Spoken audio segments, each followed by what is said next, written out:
ગુજરાતમાં સ્થાનિક સ્વરાજની ચૂંટણીઓના આજે પરિણામો આવી રહ્યા છે અને જે પરિણામો આવે છે એ જનતાનો જનાદેશનો અમે સાદર સ્વીકાર કરીએ છીએ। પણ છેલ્લા ઘણા સમયથી જે ભારતીય જનતા પાર્ટીનું કુશાસન, ભ્રષ્ટાચાર ને એની સામે લોકોની જે નારાજગી હતી, જે આક્રોશ હતો, એ આજે મતમાં પરિવર્તિત થયેલો નહીં હોય એવું દેખાઈ રહ્યું છે।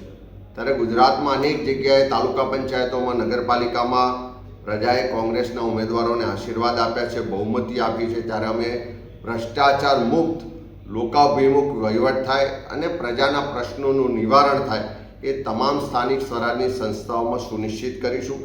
સાથે સાથે જ્યાં અમે વિપક્ષ તરીકે છીએ ત્યાં પણ પ્રજાના પ્રશ્નોને મજબૂતાઈથી ઉઠાવીશું। પ્રજાના જે હક ને અધિકાર છે ક્યાંય પણ છીનવાતો હશે, ક્યાંય પણ કોઈ પ્રજાના ટેક્સના પૈસાનું લૂંટ થતી હશે, વેડફાટ થતો હશે તો એને રોકવાનું કામ કોંગ્રેસ પાર્ટીનો ચૂંટાયેલો પ્રતિનિધિ કાર્યકર ચોક્કસપણે કરશે। ગુજરાતમાં એક જવાબદાર વિપક્ષ તરીકે સમગ્ર ગુજરાતના લોકોનો અવાજ બનીશું ને કોંગ્રેસની વિચારધારાને મજબૂતાઈથી આગળ વધારી હજુ પણ લોકોની વચ્ચે જઈ લોકોનો વિશ્વાસ કેળવીશું।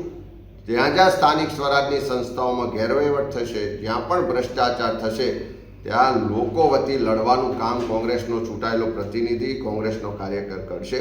લોકોના હક અધિકાર માટે, લોકશાહીની રક્ષા માટે અને બંધારણ બચાવવાની લડાઈ કોંગ્રેસની જારી રહેશે અને ગુજરાતની જનતાએ જે પણ જનાદેશ આપ્યો છે એનો સાદર સ્વીકાર કરીએ છીએ।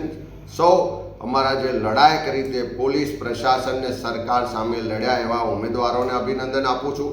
તમામ જીતેલા ઉમેદવારોને પણ અભિનંદન આપું છું અને પ્રજાના પ્રતિનિધિ બની અને પ્રમાણિકતાથી, નિષ્ઠાથી કામ કરવાનો કોંગ્રેસ પાર્ટીના કાર્યકરોનો જે સંકલ્પ છે એને પુનઃ દોહરાવીએ છીએ।